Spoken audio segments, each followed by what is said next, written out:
네, 안녕하세요, 대표님. 예, 안녕하세요. 네, 지난 한 주도 잘 보내셨습니까? 네, 요즘은 잘 보내는 게 뭔지 잘 모르겠어요. 이제 언제 끝나나 싶은데 아마 네. 일단은 계약이 돼야지 좀 어느 정도 끝나는 기분이 들 것 같은 같고요. 느낌. 네, 네. 좀 분위기가 바뀌어야 되는데 좀 방학이 안 끊기다 보니까 이게 굉장히 좀 힘든 것 같아요. 그렇죠. 네, 아무튼 빨리 그리고, 마무리돼서 많은 분들이 일상으로 좀 돌아오셨으면 해요. 네. 네, 그리고 이제 직장인들 같은 경우는 재택근무 많이 하시다가 제가 지난주부터는 굉장히 많이들 출근하시더라고요. 저희가 또 오피스 건물에 있다 보니까 출근하시는 분들 숫자를 대충 보면 이제 알거든요. 정상적인 이제 시즌인지 아닌지 확실히 좀 많이 늘었어요. 최근에 제가 그걸 어떻게 아냐면요. 음. 소장님 매일 유튜브 라이브 생방 예. 하시잖아요. 네네. 라방이라고 하시더라고요. 예. 네, 지지난주까지는 음. 재택근무를 많이 하시니까 한 뭐 많이 들어오시면 400분 정도였는데 본격적으로 요즘 좀 출근하는 주가 되면서부터는 600분 막 이렇게 이상 들어오시더라고요. 내용이 좋아져서가 아닐까요? 네, 그것도 더 포함해서. 그러니까 그게 이제 비교돼서 가끔 맞아요, 돌발적으로 맞아요. 오후에 네. 또 라방을 하시잖아요. 초대 손님 네. 모셔서. 예. 근데 재택근무가 좀 많았던 지지난주에는 굉장히 많은 분들이 실시간 집에서 있다가 이 시간에 집에 있어서 봤어요. 이런 글들이 올라오는데 네. 요즘에 이제 좀 출근하신 분들이 많아지셨는지 그거는 또 조금 지지난주에 비해서 약간 네. 변동이 있어 보여서 네. 아 정말 출근들을 많이 하셨구나라는 걸 알 수 있습니다. 네, 아무튼 뭐 오전에 라이브 생방송은 매일 진행하고 있고 오후에 이제 또 번개 방송 같은 경우는 게스트 분이 오시면 또 제가 시간이 나면 하는 것들이니까 꼭 구독 알람 설정을 해놓으셔야지 그거 보실 수 있거든요. 그러니까요. 예, 특히 뭐 네. 저도 묻지마 Q&A를 주말에 가끔 할 수도 있을 텐데 그건 알람 설정을 하지 않으면 바로 모르시잖아요. Q&A인데 묻지 마면 어떡하죠? Q는 그러니까 묻는 건데. 뭐 종류 불문, 네, 종류 불문 Q&A 무엇이든 Q&A. 네. 제가 묻지 마라고 했어요. 네. 나 참, 하도 공격을 받으셔서 그렇죠. 묻지 마 투자, 묻지 예. 마 투자. 찍어주기 이런 거 묻지 마세요. 근데 힌트는 많이 드릴 수 있겠죠. 어떤 것들을 봐야 되는지. 네. 아무튼 유튜브 라이브도 좀 즐기시고요. 또 커뮤니티 같은 경우 멤버십 분들도 즐기시게 해놨으니까 꼭 구독 설정해 놓으시고 예, 즐기시기 바랍니다. 네. 오늘 뉴스 시작하기 전에 네. 감사의 인사를 좀 드리고 시작해야 될 것 같아요. 직접 하세요. 네.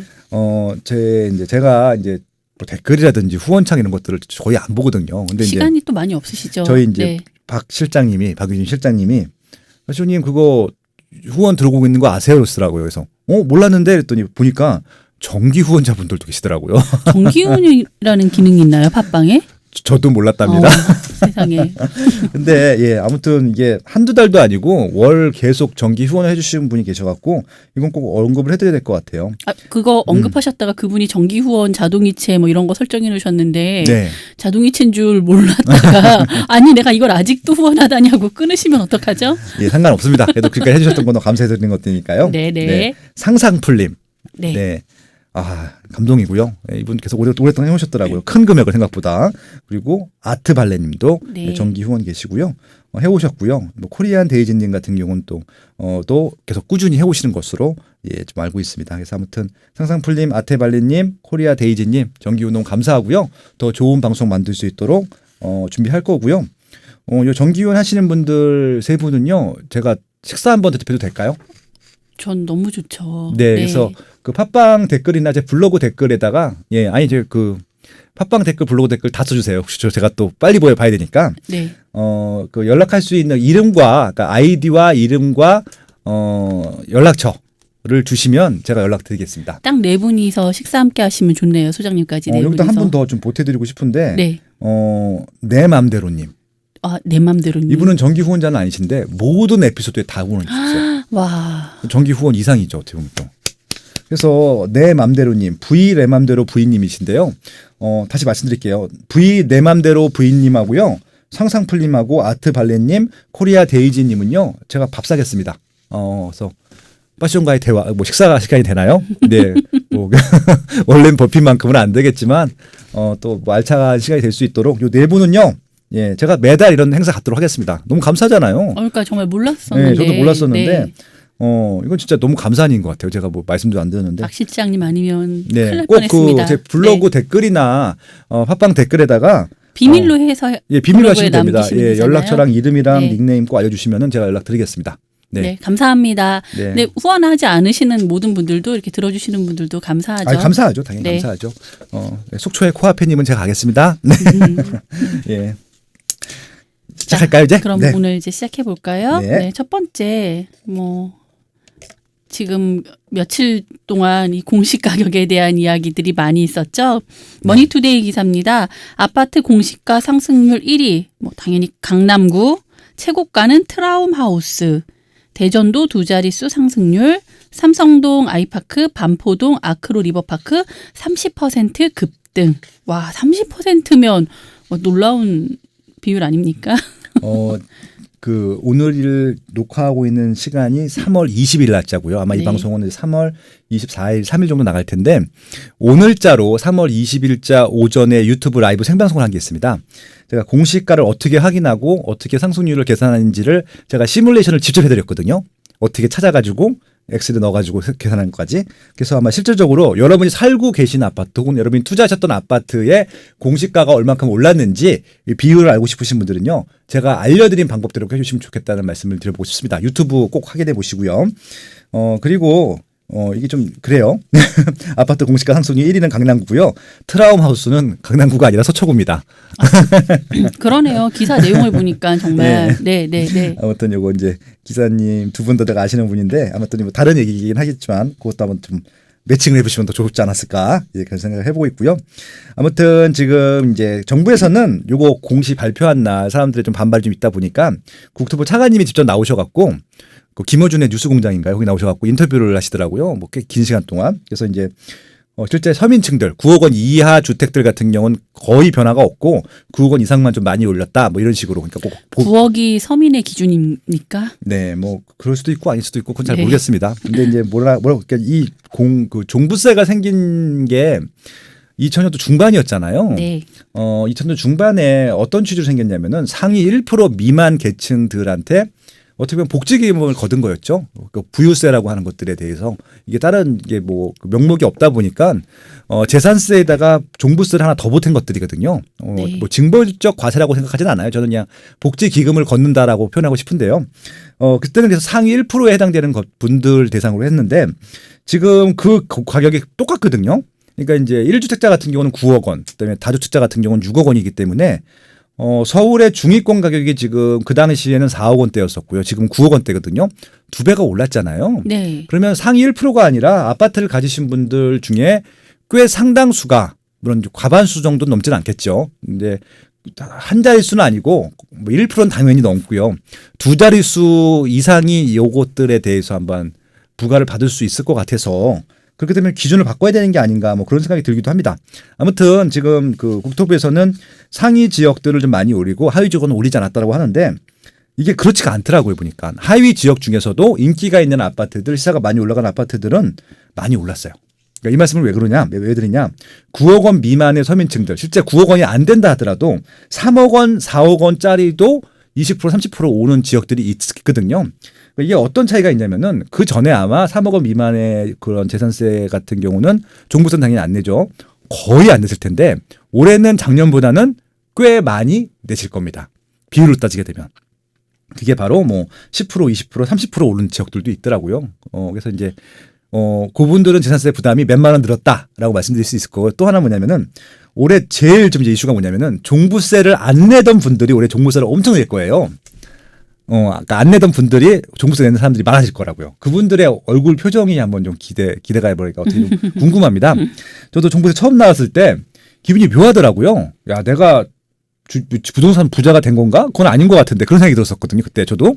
근데 이번에 아마 종부세 처음 내시는 분들 같은 경우도 저랑 똑같은 생각이 들 것 약간 같아요. 어리둥절하실 수 있다는 말씀이죠. 저도 뭐 10여 년 전에 그때 처음에 내면서 그렇게 생각이 들었었는데 저 그 첫 해의 기분을 잊지 못하고 있거든요. 나는 부자가 아닌데 왜 내가 종부세를 내야 되지 그런 생각이 들었었거든요. 근데 지금 분들은 더 그러실 거예요. 그때만 하더라도 종부세는 저는 다주택자였기 때문에 이제 종부세를 냈던 거였었고요. 지금은 아마 1주택자 분들도 종부세를 낸다는 얘기죠. 그건 좀 더 기분이 더 이상하실 것 같아요. 그렇죠? 예. 저희가 막 종부세 안 낼 때는 나도 종부세 좀 내봤으면 좋겠다 뭐 그러신 분들도 있잖아요. 그러니까 뭐 다주택자 분들은 내시는 것들은 뭐 어쩔 수 없다 치더라도 1주택자 분들 중에서 내시는 분들 같은 경우는 아무튼 그 이후에 종부세 같은 경우는 어차피 이제 그 12월 달 이제 기준이 될 것 같고요. 그 전에 재산세가 7월달, 9월달에 부과가 될 텐데 그것도 아마 부담 느끼시는 분들이 좀 생기실 것 같다. 예, 그런 말씀 드려보고 싶네요. 그렇습니다. 네. 네, 이 기사에선 더 언급하실 내용은 없는 건가요? 그리고 서울만 많이 올랐고 지방은 오히려 하락한 지역들도 있는데요. 여기서 포인트는 뭐냐면요. 재산세가 올라가는 지역들을 선택해야 될까요? 재산세가 하락하는 지역을 더 선택해야 될까요? 여러분이 선택하십시오. 네. 예, 그 말씀 마지막으로 드리고 싶었습니다. 네. 자, 다음 아시아 경제 기사고요. 뭉쳐야 산다. 리모델링 통합바람. 사당동 우성 2차, 3차, 극동 신동아 4차 조합 설립 추진이 출범. 개별단지 묶어 브랜드 가치 향상. 용인 수원서도 잇따라 추진. 단지마다 여건 달라 통합가정서 주민 간 이견 가능성도.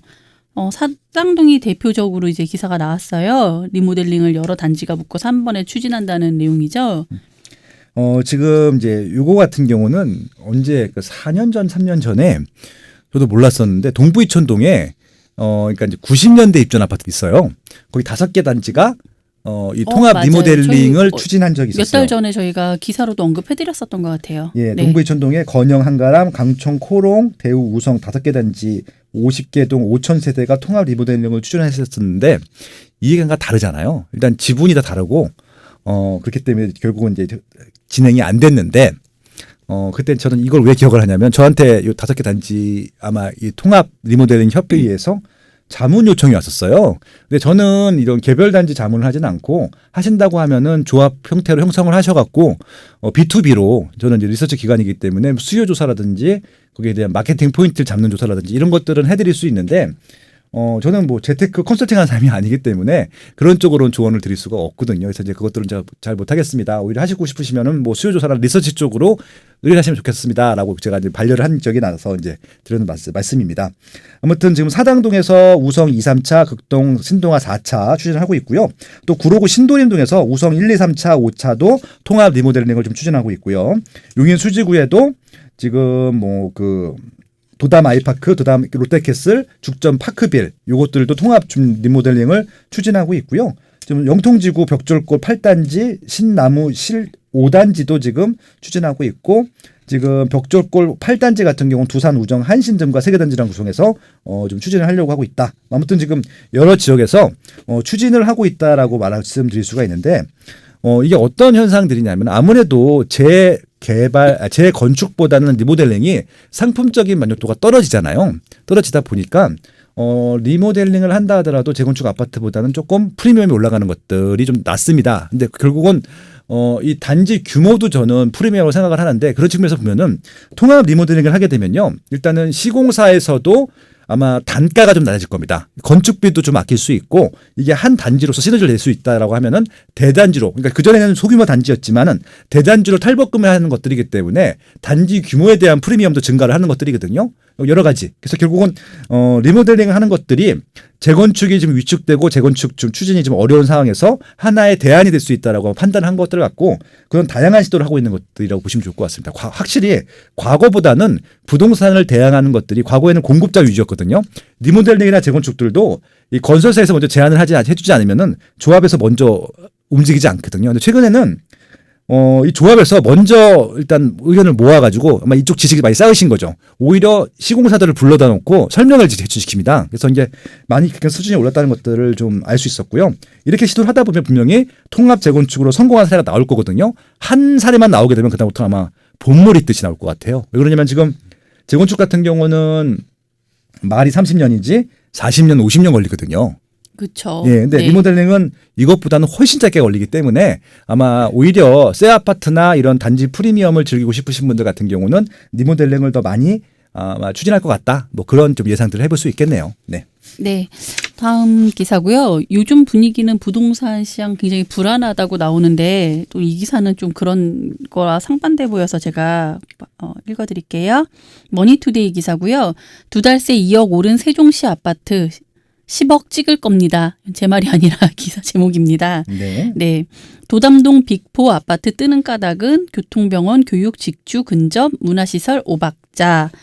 세종시 아파트 가격 상승세가 심상치 않다라는 내용의 기사입니다. 네. 뭐 거의 2달 새 2억 원이 올라서 분위기를 주도했다고 하는데 저는 좀 궁금한 게 뭐 여기 오른 거는 오른 건데 지금 코로나 이 전국 안에서 이게 계속 지속이 될까요? 어떻게 보세요?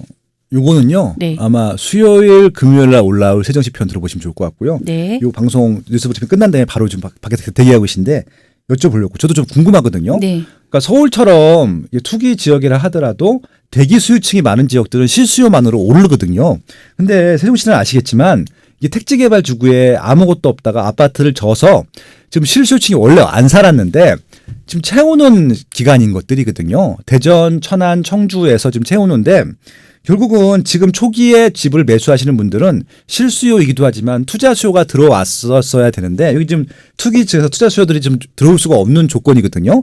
그런데도 시세가 올라간다. 그런데도 분양이 잘 된다. 그런데도 가격이 많이 상승한다. 이것도 제가 좀 상식적으로 다른 부동산 입지하고는 이게 비교도 할 수가 없고 좀 희한한 증상인 것 같아요. 여긴 대부분 공무원분들이 근데 사시는 거 공무원분들로 아닐까요? 채우기에는 너무 네. 집이 많을 수도 있거든요. 네. 그리고 심지어 계속 지금 아파트를 아직도 계속 분양하고 있고, 네. 그래요. 그러니까 이제 지금 1, 2, 3, 4 생활권까지 지금 하고 있고 5, 6을 지금 아직 안 했거든요. 네. 그래서 좀 아직도 들어올 아파트들이 많은데 그래도 계속 가격이 오른다. 아직도 채워야 될 사람들이 많은가? 뭐 이런 것들 좀 궁금하기 때문에 수요일 금요일 방송에서 요 얘기들은 좀 풀어보도록 하겠습니다. 네. 네. 다음 기사 넘어갈까요? 네. 아시아경제 기사입니다. 금간구도 10억 찍었다. 금천, 관악구 첫 10억 이상 거래 출연. 그간 10억 이상 거래 없었던 곳. 독산동 롯데캐슬 골드파크 1차 지난달 10억 4천만 원 손바뀜. 봉천동 이편한 세상 서울대 입구 입주권도 10억 넘어. 구로구도 신도림동 전체로 상승세 이어지며 대부분 10억 넘어. 신도림서도 대림 2차, 5차 등 잇따라 상승세. 신축, 역세권 등 호재성 상승에 강남 규제 풍선 효과 겹쳐. 금간구. 네.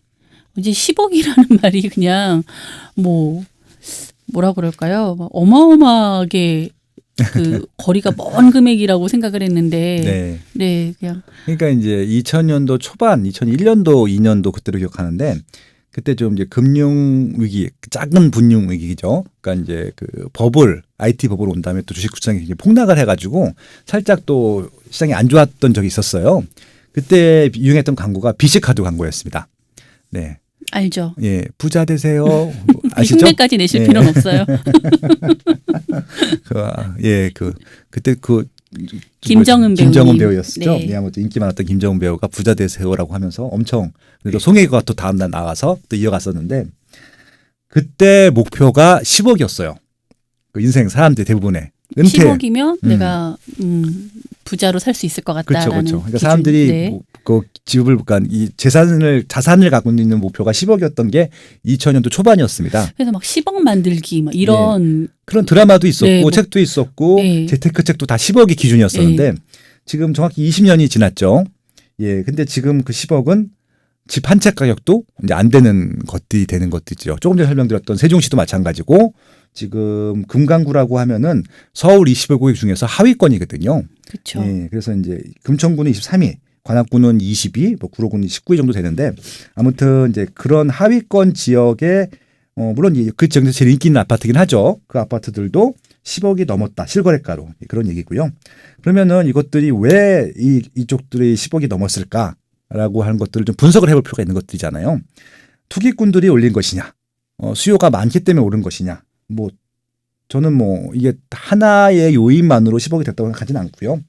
이 서울의 하위 지역이 10억이 넘어갔던 이유는 일단은 이 지역에 호재가 있었을 것 같고요. 호재라고 하는 것은 일자리가 증가한다든지 일자리와 연결된 교통망이 좋아진다든지 아니면 새 아파트가 들어왔다든지 이런 호재들이 아마 한두 개씩은 있었을 것 같고요. 앞으로도 있을 것 같고요. 그런 지역들만 올랐을 텐데 그러면은 그런 호재가 있으면 무조건 오르냐? 그게 아니라 충분히 좀 가격이 오를 만하다. 그러니까 좀 주변 지역보다 저평가가 돼 있다. 이런 느낌이 들어야지 올라갈 수 있는 것들이고 지금 산 가격보다 미래 가치가 분명히 올라갈 수 있다라는 확신이 들어야 올라갈 수 있는 것들이거든요.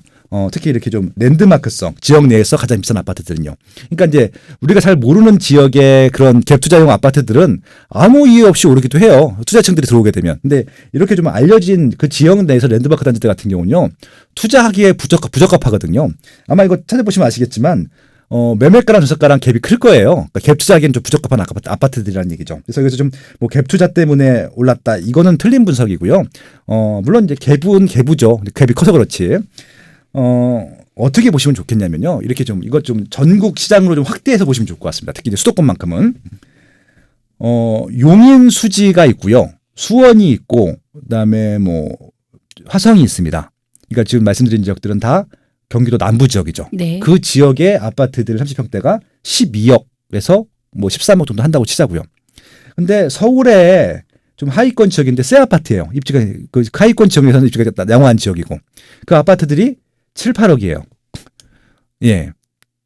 사람들이 어떻게 생각할까요? 생각보다 서울인데도 좀 저렴하네라고 생각하겠죠. 예. 네. 무슨 말씀 드리는지 아시겠죠? 그러니까 이게 부동산 시장이라고 하는 것이 한 지역에 우리에서 보면은 여기 가격이 오르는 것만 보면은 이것들이 무조건 비싸 보이는데 다른 지역과 비교하게 되면은 이 지역이 생각보다 비싸 보이지 않을 수도 있다는 말씀을 드려보고 싶은 거예요. 그러니까 결국은 이 지역 내에서도 그러니까 예를 들어서 나는 금천구에 무조건 살아야 돼. 어떤 조건이든지 간에 살아야 되는데 금천구에 살다 보니까 이왕이면 제일 좋은 아파트 살고 싶어 하시는 분들이 꽤 많을 거잖아요. 금천구에는. 금천구에서 제일 좋은 아파트가 롯데캐슬 골든파크죠. 제일 새 아파트고 이거 이후에 이렇게 대단지로 새 아파트 들어온 게 하나도 없어요. 심지어는 앞으로도 없어요. 그러면 당연히 금천구에 있는 돈이 많으신 아파트 거주하고 싶으신 분들은 이 아파트를 선택할 수밖에 없는 것들이잖아요. 관악구에 관악구 같은 경우는 이제 신림동, 봉천동, 남현동에 있는데 남현동에는 대규모 아파트가 없고 봉천동에는 대규모 아파트가 있는데 조금 이렇게 고바위 지역의 대단지인데 다 90년대 전후에 입주한 아파트고 2000년대 입주한 아파트가 거의 없어요. 근데 그 서울대 입구역에 얼마 전에 이편세상 서울대 입구역이 하나 생겼는데 또 하나 들어온 겁니다. 결국은 1차, 2차가 붙어 있다 거의 그 근처에 있다 보니까 여기 새 아파트가 들어오네. 홍보도 됐고 가보니까 2호선 초역세권에다가 강남 출퇴근하는데 한 15분, 20분이면 되고 새 아파트야. 그러면 관악구에 가셔서 새 아파트에 살고 싶으신 분들이 선택할 때 어디 선택하겠습니까? 이 아파트 선택할 필요가 없는 것들이죠. 네. 결국은 각 지역 내에서 새 아파트를 선택하는데 그 아파트가 7억대, 8억대 분양을 했는데 지금 보니까 그 매물은 별로 없고 사야 되다 보니까 좀 비싸게 줘야 되는데 이게 항상 그 지역에서 최고가 아파트를 그러니까 최고가 비용을 지불하는 사람들한테 늘 고민거리거든요. 이게 적정 가격인지. 근데 주변을 둘러봤더니 다 그 가격이 넘어. 그러면 여기는 그냥 지불하는 것들이잖아요. 새 아파트이기 때문에.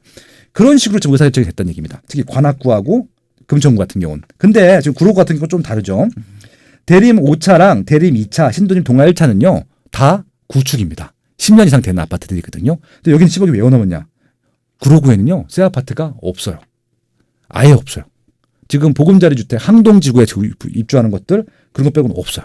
그러다 보니까 신규가 없는 쪽에 그러니까 신규 아파트가 없는 쪽에서는 기존 구축 중에서 제일 좋은 아파트가 제일 많이 올라가는 것들이거든요. 방법이 없잖아요. 예, 그런 것들. 결국은 그런 식으로 시세가 결정이 된다는 것들을 보시면 좋을 것 같고요. 단순히 이 지역만 보시는 게 아니라 이 지역과 강남과 비교할 필요는 없어요. 거긴 다른 지역이니까. 근데 이 지역보다 평소 때는 하위 지역이라고 판단됐던 지역의 시세가 이 지역보다 더 비싸다? 그러면 당연히 이 지역의 시세가 올라갈 수 있는 여지가 있지 않겠느냐 그렇게 판단해 볼 수 있는 것들이죠. 물론 지금 코로나 전국 때문에 거래가 많지는 않을 겁니다. 않을 텐데 그럼에도 불구하고 이사를 가셔야 될 부분들이 있어요. 그러니까 이게 주식하고 다른 게 바로 그 점이거든요. 주식은 거래 안 하면 상관없어요. 근데 이 아파트는요. 이사를 가야 되는 경우가 있어요. 그리고 살아야 되니까. 애들 학교를 보내야 되고 그러다 보니까. 그래서 이거는 실수요층들이 결국은 얼마까지 지불하느냐가 그 아파트의 적정 시세라고 보시면 좋을 것 같아요. 예, 한계 가격이라고 보시면 좋을 것 같습니다. 예, 그렇게 하시면 좋을 것 같아요. 네.